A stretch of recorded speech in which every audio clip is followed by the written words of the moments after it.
but the sunlight hits in so many ways. Grab my shades and hit the streets. ঘড়ি কবে ঠিক করলো? এই ওপরে কাজও করছে, হ্যাঁ না?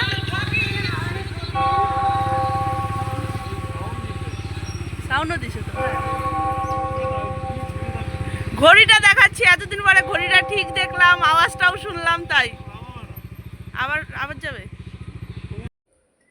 Good morning friends, welcome back to my channel. আশা করি সবাই তোমরা ভালো আছো। সকালবেলায় 8:10 বাজে মামামকে দিয়ে এলাম, দেখতেই পেলে রাস্তায় ভোলাবাবুর সাথে দেখা হলো, কথা হলো।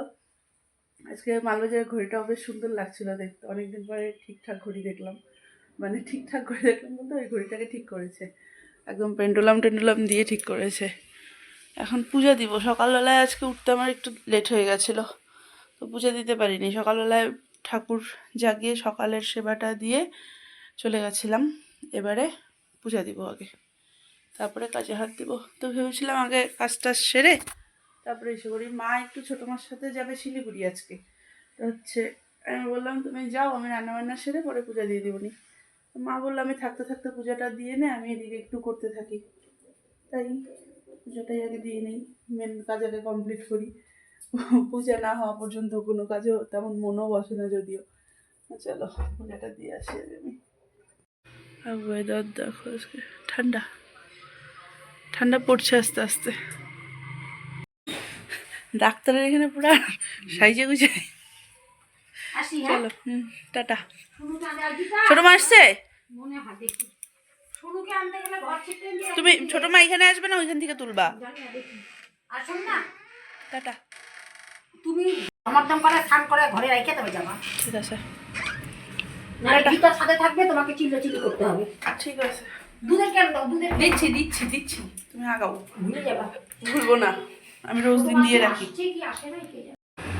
মা বেরোলো, আমি সকালের খাবার করলাম, খেলাম। এবারে রান্নাবান্না সব কমপ্লিট, গুছানো কমপ্লিট। এবারে রান্নাঘর সারবো, বেরোবো। মেয়েকে আবার আনতে যাওয়ার আছে।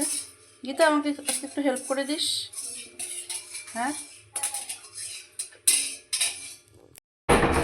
কই গেল? চলে গেল? এই ভালো করে পড়াশোনা করবে। টাটা।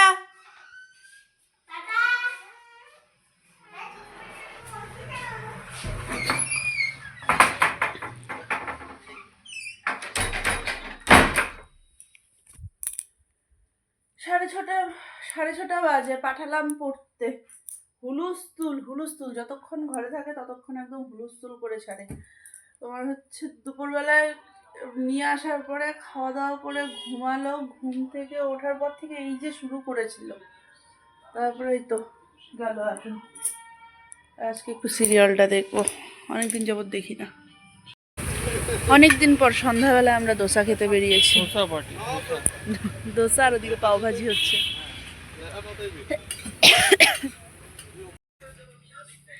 দেখো আমার মেয়েকে,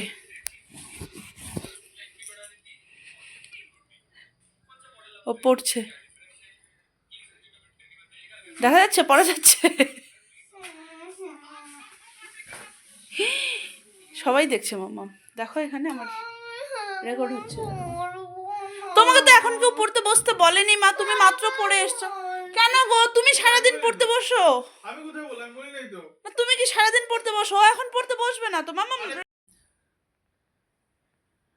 12টা বাজে, আমি আসলাম জাস্ট ঘরে। শুভ এখন মা হচ্ছে তোমার আসলো, আসার পরে মামাকে খাইয়ে দিয়ে শোয়ালাম, শোয়াতে নিব তখনই মা ঢুকলো। তারপরে মা আসার পরেই খাওয়া দাওয়া কমপ্লিট হলো।